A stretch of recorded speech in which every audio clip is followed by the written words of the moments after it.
Hello friends, I am Aprati. Welcome back to our channel plants space. आज हम chrysanthemum plants में यानी गुलदाउदी के पौधों में फर्टिलाइज़र दे रहे थे, तो सोचा आपसे भी शेयर करते हैं।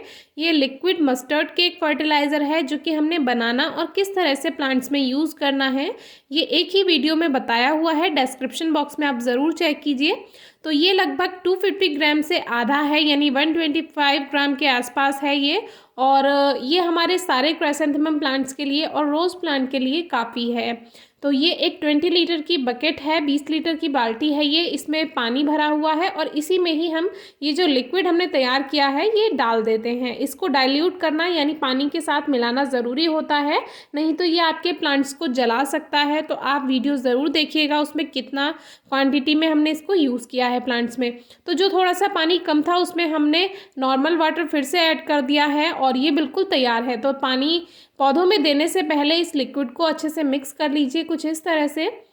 और ये जो सरसों की खली का यानी मस्टर्ड केक का लिक्विड फर्टिलाइज़र होता है ये फूलों के पौधों के लिए बहुत अच्छा होता है। विंटर में आपको और कोई फर्टिलाइज़र यूज़ करने की ज़रूरत नहीं है। पॉटिंग मिक्स के लिए तो हम आपको ऑर्गेनिक फर्टिलाइज़र जैसे कि काऊ डंग कंपोस्ट, वर्मी कंपोस्ट बताते हैं, गोबर की खाद वगैरह। लेकिन जैसे अब मिक्सचर तो हमें नहीं बनाना है, फ्लावरिंग प्लांट में सिंपल ही यूज़ करना है, तो ये लिक्विड फर्टिलाइज़र बेस्ट है। तो कुछ इस तरह से हम जो हमारे क्राइसैंथेमम यानी गुलदाउदी के पौधे हैं उसमें फर्टिलाइज़र को ऐड करते हैं। और उस दिन आपको पानी नहीं देना है जिस दिन आपको फर्टिलाइज़र देना है, और हमेशा शाम को ही ये काम करें। शाम को लिक्विड फर्टिलाइज़र देना अच्छा होता है प्लांट्स के लिए, क्योंकि वो पूरी रात तक पौधों में असर कर पाता है। तो देखिए सभी प्लांट्स में कलियां आ रही हैं और फ्लावरिंग के समय फर्टिलाइज़र देने की ज़रूरत नहीं होती है। जब कलियां आ रही हों या कलियां आने वाली हों उस समय ही ये फर्टिलाइज़र दिया जाता है। फ्लावरिंग के समय देना सही नहीं रहता है, फिर जो फ्लावर्स होते हैं उन पर असर पड़ता है। तो कुछ ये पॉलिथीन में लगे हुए हैं, कुछ छोटी मटकियों में लगे हुए हैं, कुछ पॉट्स में लगे हुए हैं। तो सभी क्राइसैंथेमम प्लांट्स में हम इस तरह से ये फर्टिलाइज़र ऐड कर देते हैं। और जब सीजनल प्लांट्स में फ्लावरिंग स्टार्ट होगी, जैसे कि जो सर्दियों के फूल होते हैं अभी तो उनमें फ्लावरिंग स्टार्ट नहीं हुई है, लेकिन अगर आपने नर्सरी से लिए हुए हैं तो उन वाले पौधों में फ्लावरिंग स्टार्ट हो चुकी होगी, तो उसमें भी आप इसका यूज़ ज़रूर कीजिए। तो देखिए नीचे ये बैठ जाता है, जो इसका थोड़ा सा मोटा पार्ट होता है वो नीचे बैठ जाता है। तो इसको आप दोबारा से कुछ दिन के लिए पानी में 1 से 2 दिन के लिए रख कर छोड़ दीजिए और फिर आप इनको दोबारा पौधों में यूज़ कर सकते हैं।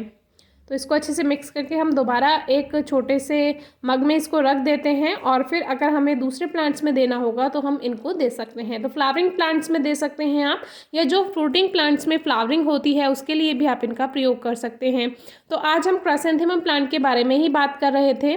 तो अभी देना ज़रूरी है क्योंकि कलियां भी आ रही हैं और प्लांट को न्यूट्रिशन की ज़रूरत है, पोषण की ज़रूरत है।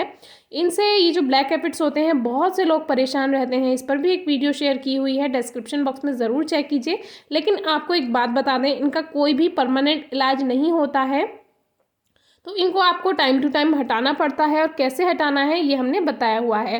तो अब जैसे ये क्राइसैंथेमम का प्लांट है अभी तो ये ठीक है, लेकिन जैसे इस पर फ्लावरिंग होगी तो ये नीचे गिरने लगेगा। तो उसके लिए कुछ इस तरह की स्टिक्स आप ले लीजिए। आपके पास बांस की यानी बैम्बू की स्टिक्स हैं आप वो ले लीजिए, या इस तरह की हमारे पास दूसरे प्लांट्स की थोड़ी स्टिक्स रखी हुई थी तो इनको हम इसमें लगा देते हैं।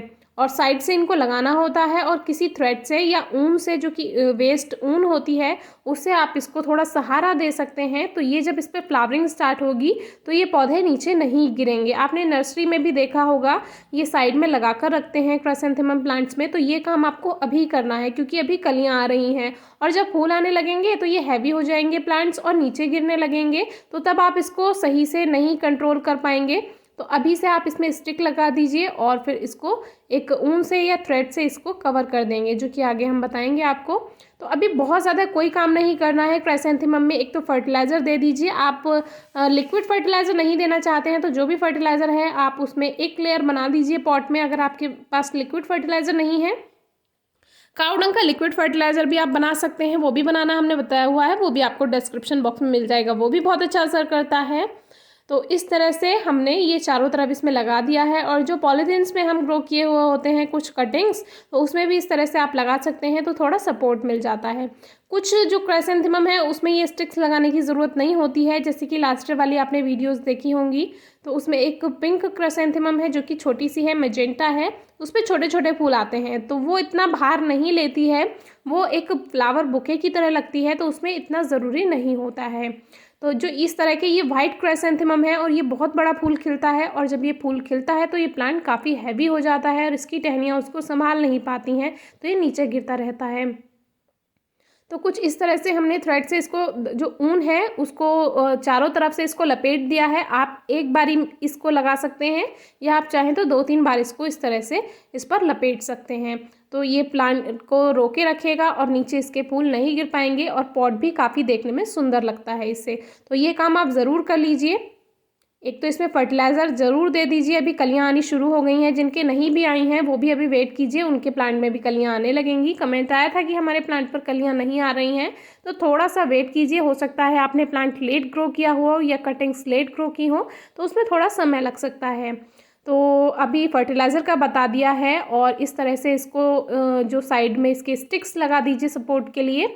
और इस समय आपको धूप पे ज़्यादा ध्यान देना है, क्राइसैंथेमम के लिए धूप बहुत ज़रूरी है। और अब गर्मियों में तो इसको धूप से बचाना होता है, रेनी सीजन में इसको बारिश से बचाना होता है, लेकिन विंटर में इसको किसी चीज़ से नहीं बचाना होता है। इसको ज़्यादा से ज़्यादा सनलाइट दीजिए, और ये ठंड में ही खिलते हैं, इसीलिए ठंड का इन पर कोई ज़्यादा प्रभाव नहीं पड़ता है। तो देखिए, एक हमने डोरी बांध दी है, आप चाहें तो इसको एक बार नीचे की तरफ से भी बांध सकते हैं।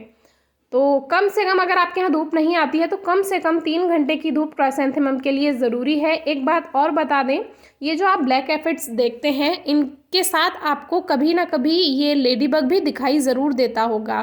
तो आप इसे समझते होंगे कि इंसेक्ट है, हमारे प्लांट को बेकार कर देगा, लेकिन ये अच्छा इंसेक्ट है, ये एंजल है हमारे प्लांट्स के लिए, और ख़ास तौर से क्राइसैंथेमम के लिए ये ब्लैक एफिड्स को खाता है। ये रेड कलर में भी आता है, जिस पे ब्लैक स्पॉट्स होते हैं, आपने देखा ही होगा।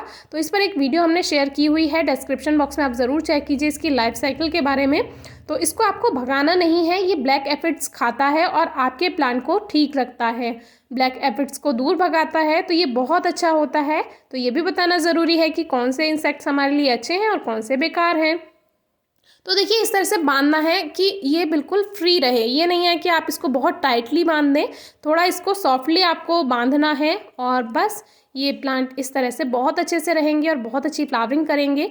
कुछ नीचे से इसकी पत्तियां ब्राउन होने लगेंगी, तो उसमें परेशान नहीं होना है, ये क्राइसैंथेमम का नेचर है, इसके नीचे की पत्तियां ब्राउन होने लगती हैं और ऊपर प्लांट ठीक रहता है। तो देखिए, एक ही प्लांट लगा हुआ है, ये ज़्यादा बड़ा हो गया था, छोटी सी पॉलिथीन में लगा हुआ था, तो हमने इसमें भी चारों तरफ स्टिक्स लगा दी हैं, और इसको भी एक धागे से बांध दिया है, तो अभी नीचे नहीं गिर रहा है, नहीं तो इसको सपोर्ट की ज़रूरत हो रही थी और ये नीचे गिरता जा रहा था। और इसके लिए बहुत हल्की नमी बनाकर आप रखिए। फर्टिलाइज़र हमने बता दिया है, बहुत हल्की नमी आप बनाकर रखिए, बहुत ज़्यादा पानी नहीं देना है और बहुत कम भी नहीं देना है, नहीं तो क्राइसैंथेमम की जो पत्तियां होती हैं वो मुरझाने लगती हैं। तो आप तुरंत देख लीजिए कि आपके प्लांट में पानी की कमी हो रही है, अगर प्लांट मुरझा हुआ दिख रहा है। तो देखिए, इतनी छोटी सी पॉलिथीन में भी प्लांट इतने अच्छे से ग्रोथ कर रहा है। कुछ बातों का इस समय आपको ध्यान रखना है, इन बातों को अगर आप अच्छे से फॉलो करते हैं तो आपका प्लांट आगे बहुत अच्छी फ्लावरिंग देगा। और कोई क्वेरी है तो कमेंट बॉक्स में ज़रूर पूछिए। Thank you.